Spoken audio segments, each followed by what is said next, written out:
What's up, YouTube? Welcome back. I have a cool one for you today. A weird kind of ammo. Centerfire, self-defense, hollow point, lead-free reduced ricochet, special duty ammo. Now this is in 40 cal. This is 125 grains, and they do not list a velocity. I hate it when companies do that. So this is just an old box I found at the flea market the other day, and there's all 20 rounds in there.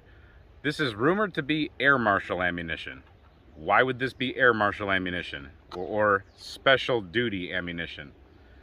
If you look at the round, it's a frangible round, and it's got a hollow point cavity. So supposedly, upon entering flesh, it's able to go ahead and stay formed and penetrate and do what it's gonna do and do some disruption, I think, because of the hollow point.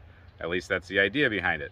But upon hitting anything solid, like an airframe of an airplane, it's supposed to disintegrate, as in normal frangible ammunition would do when you hit a steel target. So, supposed to be safe in an airplane. Is that a rumor? Is that truth? I've read a few different things. I've heard that air marshals don't use any special type of ammo, but then I've heard that this was used by some air marshals at some time. So, I don't know. Leave a comment, let me know if you know anything about if they were actually used, if you've ever had to use them in any kind of duty form or not. And if you're an air marshal, definitely leave us a comment, even though I think you probably have to hide yourself and your identity and all that. But still, let us know if these have ever been used. So we're going to test them in various things today.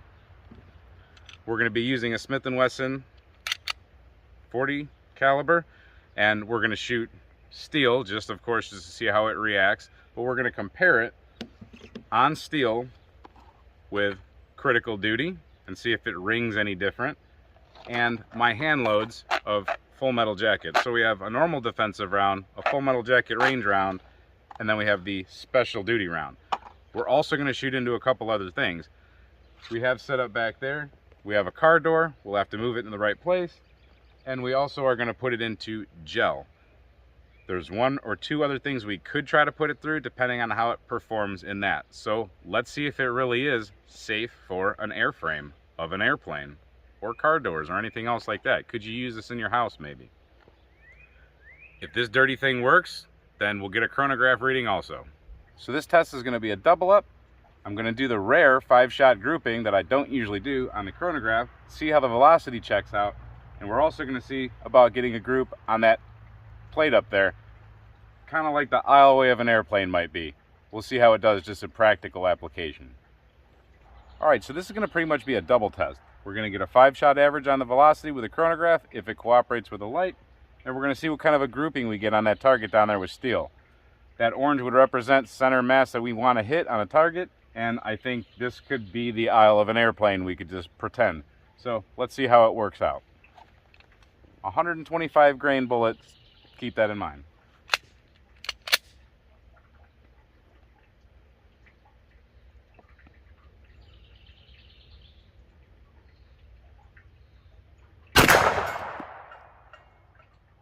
$12.50, $12.67,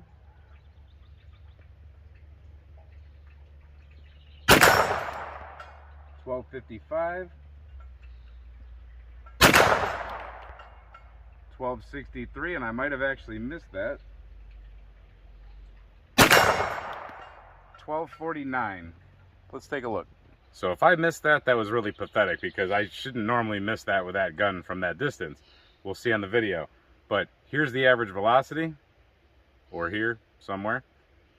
And that's the group that we did get when we did hit. Let's compare that to some other ammo. Alright, now we're just going to do a 2-shot group with a Hornady critical duty, because we pretty much know how it performs and we can trust it. Has an advertised velocity of 10-10, 10-10, 5 feet off the chronograph, 20 feet off the steel.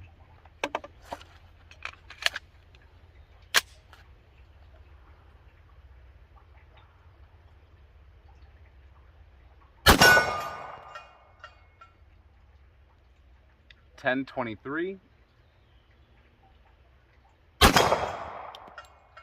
and $10.08. Let's look at that real quick. So my 2-shot average is here and here with a critical duty. Not bad. The actual 2-shot chronograph average is, so there you go. So with the full metal jacket reloads, I will give you a 5-shot average.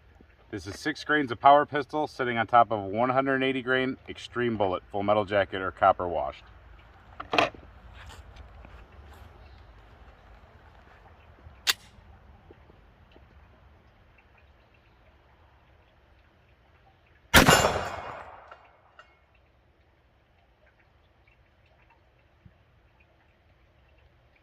$8.96. 922. 920. 926. And 919. Let's take a look at that. Here's the average velocity. Now those are loaded pretty light, just for range use, no reason to kick it up crazy like. But with full metal jacket, in the test that we're going to do, it's not really going to matter. It'll have enough oomph behind it, I believe, to show us what we need to see. Alright, we have 2 cinder blocks down there. We're 15 feet away. I think 15 feet away might represent the flat wall of anything, any structure you're going to be shooting at. And if it was across the width of a plane, I don't know if you're going to get any wider than this in an aisleway. But I don't want to get any closer either, because I don't want to get sprayed with pieces of rock. So we're going to load these so that they come out in the proper order. And that means we want the Centerfire to load first, right there. Then we're going to load the critical duty. And then we're going to load the full metal jacket. So they're going to come out, full metal jacket, critical duty, Centerfire. And we're going to see what it does to those blocks.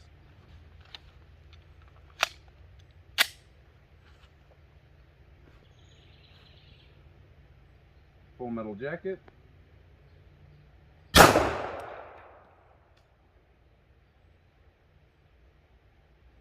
Critical duty. Now Centerfire.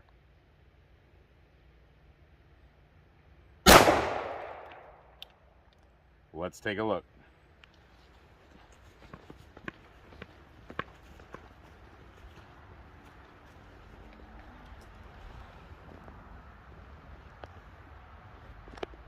The full metal jacket took a big chunk out of this, but it actually didn't make it through. It blew out some of the back of this piece, but it didn't go all the way through. It was a little bit light on velocity for 40 cal, but I was surprised it didn't make it through. Now, the critical duty, that's a barrier blind projectiles. That's made to actually go through things and not be stopped and easily deformed. And that definitely smoked right through that block. It didn't do anything to the back of it. You can take a look inside. There's no damage to the back of that block, so it just went in there, and then there's probably just little pieces of it somewhere. Moving on to the Centerfire. The Centerfire actually punched through it also. If you look to the back, you can see where some stuff sprayed against the back, but I don't think it was any kind of projectile. So according to this test, you're safest hiding behind a cinder block wall or a block wall if someone's shooting hand loads at you, full metal jacket. Don't hide behind it with critical duty, and I think the Centerfire might spray you with block. I'm not sure if it would actually hit you with anything, but same thing for the critical duty. I don't know what would be left of it.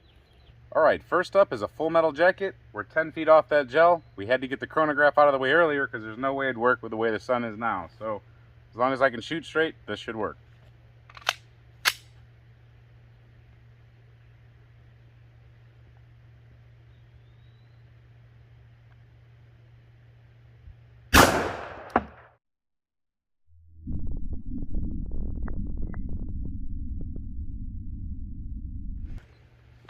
I love it when things work out that cool. So here's the entrance wound. And this is an old block. Please excuse some of the old streaks. I didn't get a perfect melt on it. But right there is definitely the wound channel. And it goes straight through. You can barely see the exit here in this dirty backup block. But there's the exit right there. So that's two 20-inch blocks. You can see right there. That's 40 inches of gel. And then boom, it hit this board. That's why we put a board in back. It smacked that board right here, put a pretty good hole in it, but bounced back to right there. There's exactly where it landed. A little bit of deformation at the nose, but for the most part, made it through pretty intact. So that's definitely You're gonna do some damage going through tissue and then can still smack things pretty hard. 40 inches of tissue or gel block, simulated tissue later. So next in the lineup is the critical duty, and now we're gonna see some disruption, but we'll still see good penetration in my opinion. I'm guessing this is gonna go right to about 20 inches if history repeats itself.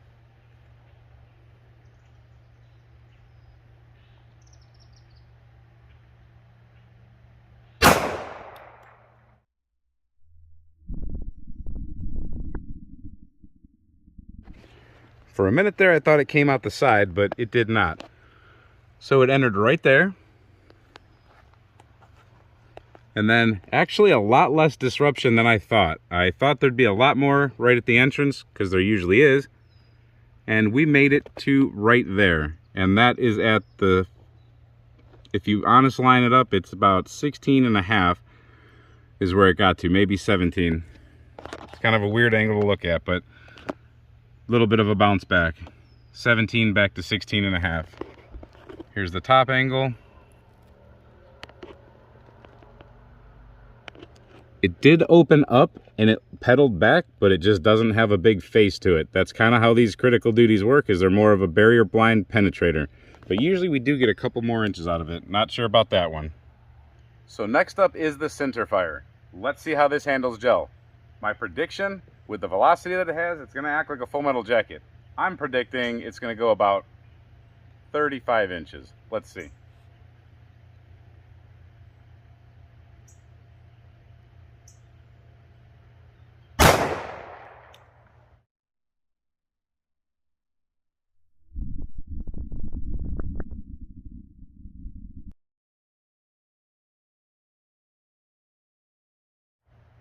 I think I might have been wrong. Let's take a look. Well, I think I was completely wrong. I was basing that on a previous frangible bullet that never opened up. But as you can see right there, it exploded when it entered right there. Side view. Wow, that's pretty crazy. That's a pretty good fragmentation, going all the way to 6 inches.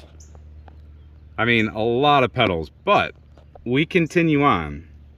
So there's a chunk of lead right there. It's got jacket around it still, and that's at 14 inches. Now that's actually really pretty cool. I would say that that's laying right next to the critical duty, and if you want to talk about trauma, I think that there's more trauma coming out of this. That thing just exploded but left chunks. I didn't expect it to do that. I totally expected it to not open up at all, because it had no serrations or anything like that, and I expected it to sail all the way through to at least about the 35-foot line. Or 35-inch line. It did not. That's actually a really crazy round, and wow, I'm telling you, I'm just really impressed by that. That's really pretty cool. So from the top down view, right here is the explosion of that, going all the way out to here. Then the critical duty, and that was the full metal jacket track. So that was really impressive. I didn't expect it to do that. So now we know what it does against a steel plate, which is nothing, of course. We know what it does against a cinder block, which is significant punch through, but we don't know about the effect on the other side. We do know what it does to human flesh, possibly, is that crap, and that's pretty nasty. But is it actually air marshal ammo? Can you use it in a plane, and would it be safe in a plane? Well, we have a car door, and that's about as close as I can get to a plane. So right here, we have 2 layers. There's no guts in between there. All those have been removed. So it's just 2 layers of metal. And we can remember that the impact point is going to be right underneath the gas sign right there. Or the gas word. So I'm going to shoot it right there, and we're going to see what it does to both layers. So we're 15 feet off that door. I have a 2x8 behind it to catch anything that might go through. But here goes the Centerfire. Let's see if it's really air marshal ammo or not, or if I would use it as air marshal ammo.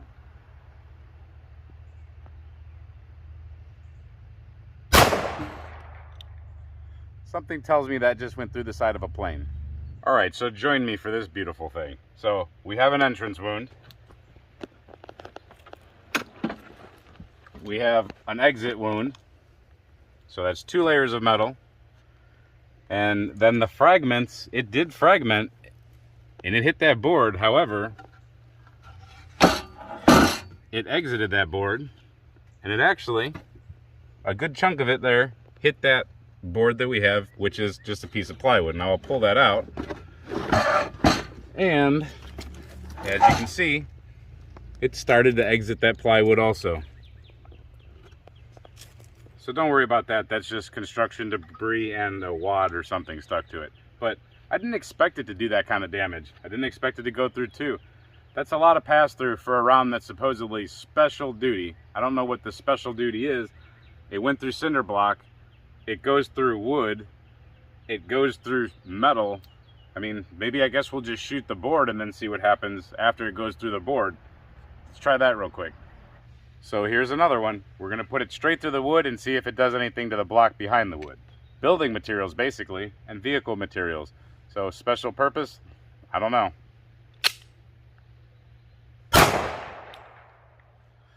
I think the block just got hurt. So here's our obvious entrance wound. There's our exit wound. And there's a pretty good punch on the block. Now if we come back to what the full metal jacket did to the block at about 900 and some feet per second, that's kind of a comparable hit there.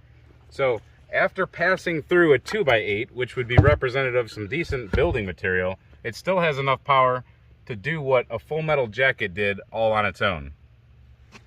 So, Centerfire, special duty ammunition. Is it really special? What do you guys think?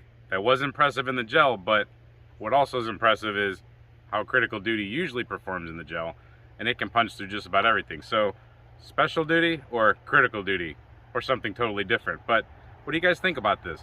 Leave a comment below if you know anything about this ammunition, and let me know what you think about what its special purpose or special duty might be. But I really don't think personally that this is supposed to be used as a better alternative to any other kind of ammunition in the house or in vehicles or in airplanes or anything like that.